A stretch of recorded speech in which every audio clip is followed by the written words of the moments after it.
ने गिरिराज जी पुनः पधरा दिए।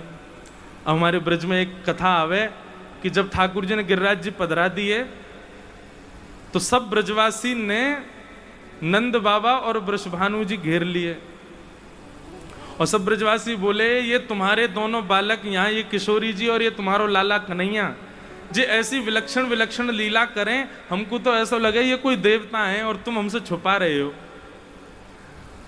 तब नंद बाबा और वृषभानु जी बोले, देखो भैया ये कोई देवता नहीं है, पर हम आपको सांची बताएं। तो गर्गाचार्य जी जब नामकरण करवे आए तो गर्गाचार्य जी ने ये बात बताई कि ये नारायण के समान गुण वाले हैं।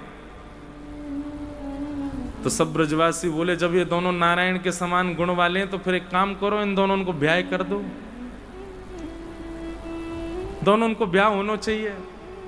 अब वृषभानु जी और नंद बाबा एक दूसरे को देखें, दूर खड़े ठाकुर जी तो पूरा इंटरेस्ट वहीं चलोगा ठाकुर जी को। अच्छा ये तो होना ही चाहिए भैया, अब मेरी उम्र भी तो है गई, मैं तो 3.5 बरस से ही ठाकुर जी चिल्ला रहे हैं मैया, तो मैया बुढ़ापा आ गया, अब तो मेरा ब्याह करा दे। अब मैं 3.5 बरस का है, अब मेरा ब्याह कराए दे। वृषभानु जी नंद बाबा से सब ब्रजवासी बोले, भैया आप दोनों अपने बालकन को ब्याह कर दो। आज ठाकुर जी दुल्हा बने पहले ही बैठे हैं। अच्छा एक बात कहें, ये देखो ये परंपरा हमारे यहाँ लोग भूल गए। सहरा उसको नहीं करते जो ये ऐसे लगता है, यहाँ मुंह पे लगा लेते हैं, ये हमारे यहाँ का रिवाज नहीं है। आप लोग आज दर्शन करना, ठाकुर जी ने पाग के ऊपर एक यहाँ ऊपर की ओर जो पहना हुआ है इस तरीके से, उसमें कितनी डंडी होती मुझे याद नहीं है, उसको सहरा कहते हैं। ठाकुर जी ने आज दुल्हा वेश, उसी से पता चलता है कि दुल्हा बने ठाकुर जी। अब हमारे यहाँ तो लोग कलिंगी वगैरह जने क्या क्या पहन लेते हैं पाग पे, पर वास्तव में ये सहरा ऐसे ऊपर की ओर, उसमें जो डंडियां होती हैं उनका कुछ नियम होता है। अभी दर्शन करना कथा के बाद जाके ठाकुर जी का। तो नंद बाबा और वृषभानु जी में चर्चा भई, बोले भैया ठीक है ब्याह को अब आप बताओ। बोले हमें तो प्रिय है आपको लाला, और आप देख लो कैसे करना हो। बोले ठीक है करेंगे, ब्याह करेंगे, लेकिन ब्याह से पहले कुछ नियम है उनको पालन कर लें।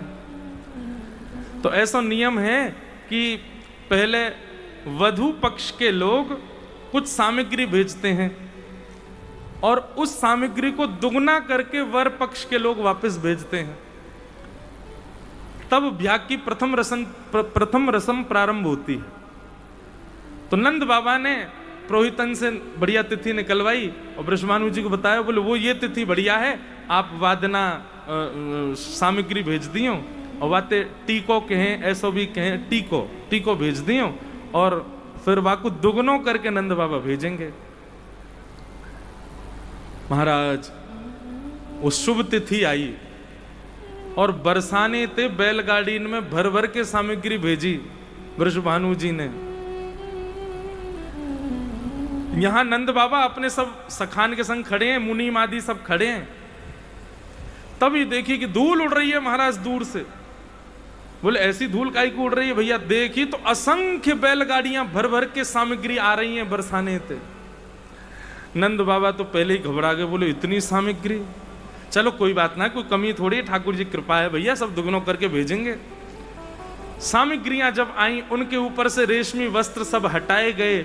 मुनीम जी से कही इनकी पहचान करो, कैसे कैसे रत्न हैं, कितने के रत्न हैं और कहाँ इनको मोल है भैया, सब दुगनों करके भेजेंगे बरसानों। मुनीम जी ने आकर के सब देख दाख करके नंद बाबा से कोई बोले, बाबा ये जैसी सामग्री आई है वैसी वापस भेज दो बरसाने, और वृषभानु जी को पत्र लिख करके कह दो कि हम ब्याह नहीं कर पाएंगे। हम तो भैया एक बैलगाड़ी की एक सामग्री को मोल इतना होगा कि बाबा आपको नंद भवन को चौक बिक जाएगा पूरा, ये इतने महंगे महंगे रत्न हैं, आप तो वापस कर दो। ये तो ऐसा लगे इनके यहां साक्षात कुबेर बैठो होगो का। मना कर दो भैया, अपनी नाक कटे वासे बढ़िया तो ये है कि ये वापस कर दो और वृषभानु जी से कह दो हम ब्याह नहीं कर पाएंगे। ये बात वहीं खड़े खड़े नंद नंदन श्रवण कर रहे हैं। सोई ठाकुर जी दौड़ करके गए, एक बैलगाड़ी में चढ़ गए, वहां में तो मोतीन की माला निकाल करके ले गए और जाए करके खेत में बोए आए, मोती न तोड़ के लौट करके आ गए ठाकुर जी। यहां नंद बाबा ने मुनीम जी से कहीं सबरी सामग्री गिनती करके वापस भिजवाओ, जो जितनी आई है भैया, कहीं कम नहीं पड़ जाए कोई, और सुरक्षा भेज दियो, कहीं कोई बीच में कोई उठा निकाल नहीं ले कछु। मुनीम जी ने गिनती करवाई तो महाराज एक बैलगाड़ी में मोतीन की माला कम है। मुनीम जी आकर के बोले बाबा ये तो अनर्थ है गयो, हम संबंध तो कर ही नहीं पा रहे, वाकई बात तो और अनर्थ ये है गयो कि जो सामग्री आई उतनी भेज भी नहीं पा रहे, दुगुनो करनो तो बहुत दूर की बात। नंद बाबा बोले कहा भाई? बोले कोई मोती की माला चुरा के ले गयो बाबा। नंद बाबा बोले ढूंढवाओ भैया, पूछो सबन से, हाथ जोड़ जोड़ के कहां गई मोती माला। नंद बाबा सिर पे हाथ धर के बस रुदन कर ही रहे हैं भाई, इतने में ही नन्हे से गोपाल जी आ गए। बिल्कुल सावधानी भैया, बिना बोले ही सबसे कहो कि आगे है जाएं। बोले वृंदावन बिहारी लाल की। तभी नेक्स्ट से ठाकुर जी आए और बाबा से बोले बाबा कहा भयो, आप इतने उदास काहे को है गए? नंद बाबा बोले लाला देख, इतनी सारी सामग्री आई ब्रजभानु जी के यहाँ थे, हम दुगनो करनो तो दूर, जितनी आई उतनी भेजना पा रहे, जन कहाँ थे कोई चोर आए गए हो या मैं तो एक मोती माला लेके भाज गए हो, कहा करूं अब मैं? ठाकुर जी बोले अरे वो मोती माला तो मैं ले गए हो बाबा। बोले तू काहे को ले गए हो? बोले मुनीम जी आप तो यूं कह रहे कि भैया हम पे तो इतनी सामग्री नाए बनेंगी, दुगनी करके हम तो नाए भेज पाएंगे, तो जितनी है उतनी वापस भेज दो। मैंने सोची कि वैसे मैं इतना बड़ा हो गया हूँ, मेरो ब्याह ना है रहो, और अब जब वापस ना ही करे दुगने करके तो बाबा ना जाने कितने दिना बाद मेरो ब्याह करेंगे, ब्याह तो होना चाहिए अब मेरो। तो मैंने मन में विचार करी बाबा हमारे इतने बड़े बड़े खेत, उनमें जाए करके आप जुताई बुवाई करो तो इतने सारो अनाज हमारे घर में है जाए। तो मैंने तो एक मोती की माला लई तोड़ के और सबरे मोती बोए दिए खेत में। वो मोती बोवेंगे, उनमें अंकुरित वृक्ष होंगे, फिर वृक्षन में जैसे फल लगे ना बाबा ऐसे मोती लग जाएंगे, और मोती इनको तोड़ तोड़ के दियाएंगे हम ब्रजभानु जी को। पर मेरो ब्याह कराए दो आप, ब्याह मत रोको। नंद बाबा बोले अरे लाला तू बड़ो भोरो है भैया, अरे मोती बोवे तो कोई मोती थोड़ी होयो करें। अब तू चल जल्दी मेरो हाथ पकड़ के ले चल, कहां बो के आए हो, कौन कौन सी जगह तेने वो तो को याद तो है ना? बोले बाबा लेकिन मुझको शर्त लगाओ कि आप मेरो ब्याह कर दोगे। बोले अरे बाद की बात है, तू पहले मुझको बता तू कहां बो के आए हो।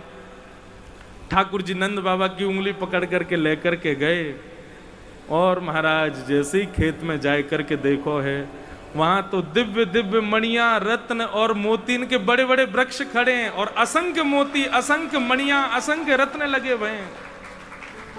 नंद बाबा की आंख खुली रह गई, मुंह खोलो रह गयो। बोले लाला जे खा भयो? बोले कछु ना बाबा, मेरो ब्याह कराए दो, अब इन सबन को तोड़ तोड़ के दुगनो दुगनो करके बरसानो भेज दो।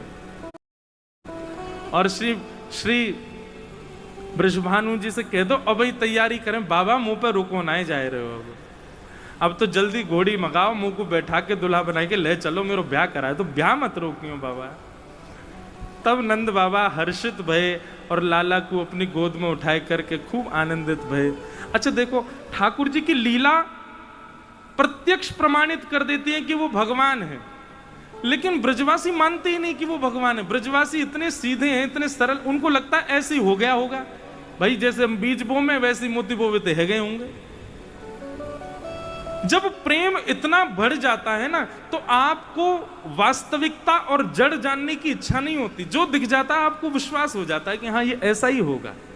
ये प्रेम की पराकाष्ठा जिसमें हो उसका ऐसा लक्षण होता है, वो ज्यादा गहराइयों तक पहचानने की उसकी इच्छा नहीं होती। ऐसा कैसे हो गया, ये कैसे हो गया, ये कैसे संभव है। जो आजकल के पढ़े लिखे लोग हैं वो तर्क कुतर्क में जाते हैं, पर ब्रज के उपासकों को कुतर्क में नहीं जाना चाहिए। निधिवन में आज भी रास होता है क्या? सब यही पूछते हैं। अरे भैया केवल निधिवन में नहीं होता, संपूर्ण ब्रजमंडल में आज भी रास होता है। देख व्यवहारी दृष्टि चाहिए, आज भी ठाकुर जी कर रहे हैं। हमने सुना है रात को वहां जो चला जाता है सुबह तक वो अंधा गूंगा बहरा हो जाता है। भैया ठाकुर जी जाको दिख जाएंगे ना, वो अंधो ही रह जाएगा, फिर वो जानबूझ के अंधो रह जाएगा। ठाकुर जी को देखे के बाद स्थिति रह जाएगी, अपने आप ही आंख फोड़ दोगे ताकि मैं कोई और देखूं ही ना। भैया यही छवि रहे मेरे नेत्रन में। ठाकुर जी को देखे के बाद कोई और की सुनाई देवेगी ना, अपने आप बहरे रह जाओगे, मन ही ना करेगो कोई और को सुनवे को। ठाकुर जी दिख जाएंगे तो है सके अपनी जवानों काट ले, वो बोलना ही ना है, मैं मौन रहूंगा। भैया सदा ये जोड़ी मेरे चित्त में रहे, ये स्वरूप मेरे चित्त को कभी त्याग नहीं करे, अपने आप ही आप ऐसे रह जाओगे। ये आश्चर्य की बात क्यों लगती है लोगों को वृंदावन के प्रति? पहले उस स्थिति में तो पहुंच जाओ, पहले अपनी स्थिति तो वैसी बना लो कि ठाकुर जी आपको अनुभव करावें अपना।